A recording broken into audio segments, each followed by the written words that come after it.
यह कहानी एक छोटे से गांव से शुरू होती है जिसका नाम था वीरानपुर।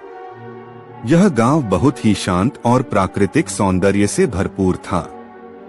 गांव के चारों ओर घने जंगल और हरे भरे खेत थे और उसके बीचों बीच बहती थी एक नदी जिसका नाम था शापित नदी। इस नदी के बारे में कई तरह की डरावनी कहानियां सुनाई जाती थीं, जिससे गांव के लोग रात में इस नदी के पास जाने से डरते थे। वीरानपुर के लोग इस नदी से अपनी रोजमर्रा की जरूरतें पूरी करते थे, लेकिन सूर्यास्त के बाद इस नदी के पास जाना वर्जित था। कहते थे कि रात के अंधेरे में इस नदी पर भूतों का वास होता है। बुजुर्गों के अनुसार इस नदी के किनारे कई साल पहले एक बड़ी त्रासदी हुई थी। एक समय यहाँ पर बड़ी संख्या में मछुआरों का बसेरा था। मछली पकड़कर अपना जीवन यापन करने वाले ये लोग नदी को अपनी मां मानते थे। लेकिन एक भयानक बाढ़ में इन सभी मछुआरों की मौत हो गई थी। तब से इस नदी को शापित माना जाता था। गांव के एक युवा लड़के का नाम था अर्जुन। अर्जुन इस भूतिया कहानी पर यकीन नहीं करता था। उसे हमेशा से ही ऐसी कहानियां काल्पनिक लगती थीं और वह अक्सर सोचता था कि क्यों लोग इस नदी को इतना डरावना मानते हैं। अर्जुन का सपना था कि वह गांव के लोगों का अंधविश्वास दूर करे और उन्हें दिखाए कि इस नदी में कोई भूत नहीं है। एक दिन अर्जुन ने अपने दोस्तों के साथ मिलकर योजना बनाई कि वे रात में नदी के किनारे जाएंगे और सच्चाई का पता लगाएंगे। उन्होंने निर्णय लिया कि वे आधी रात के बाद नदी के पास जाकर उस रहस्य से पर्दा उठाएंगे जिसके कारण गांव के लोग डरते हैं। अर्जुन के कुछ दोस्त इस योजना से डर रहे थे, लेकिन अर्जुन के आत्मविश्वास के सामने वे भी तैयार हो गए। रात को जब गांव के सभी लोग सो गए, अर्जुन और उसके 3 दोस्त रोहित, अनिल और दीपक चुपचाप घर से निकल पड़े। रास्ता सुनसान और डरावना था, लेकिन वे सभी हिम्मत दिखाते हुए नदी की ओर बढ़ते गए। जब वे नदी के किनारे पहुंचे तो वहां का वातावरण अजीब सा था।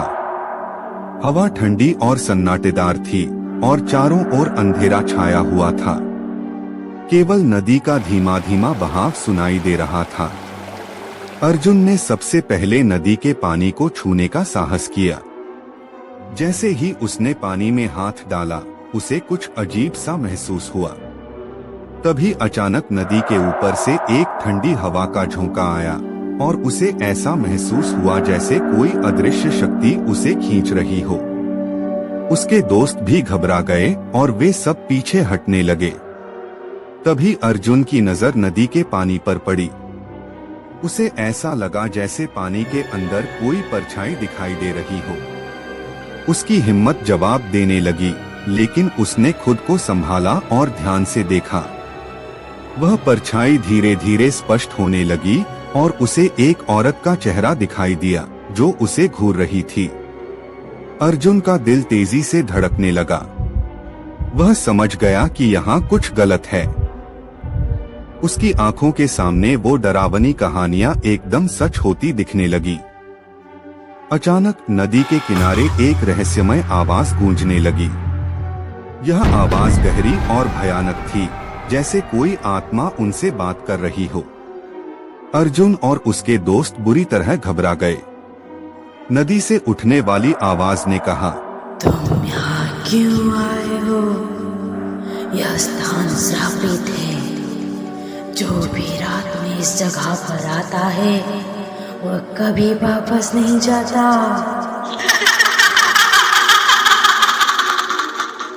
यह सुनकर अर्जुन और उसके दोस्त हड़बड़ा गए।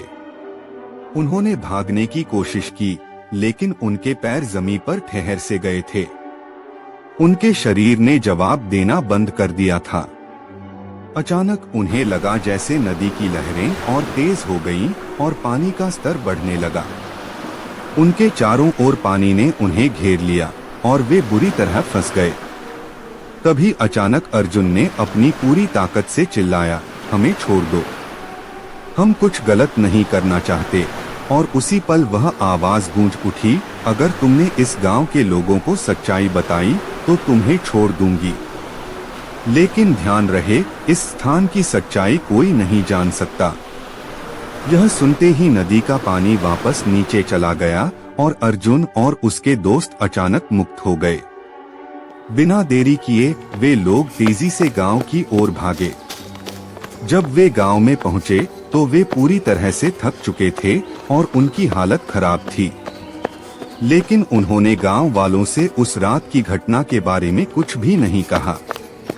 वे जानते थे कि अगर सच्चाई सामने आई तो गांव के लोग और भी डर जाएंगे।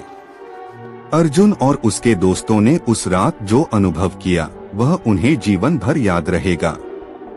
उस रात के बाद अर्जुन ने कभी शापित नदी के बारे में कोई सवाल नहीं उठाया और न ही उसे फिर कभी रात में देखने की कोशिश की।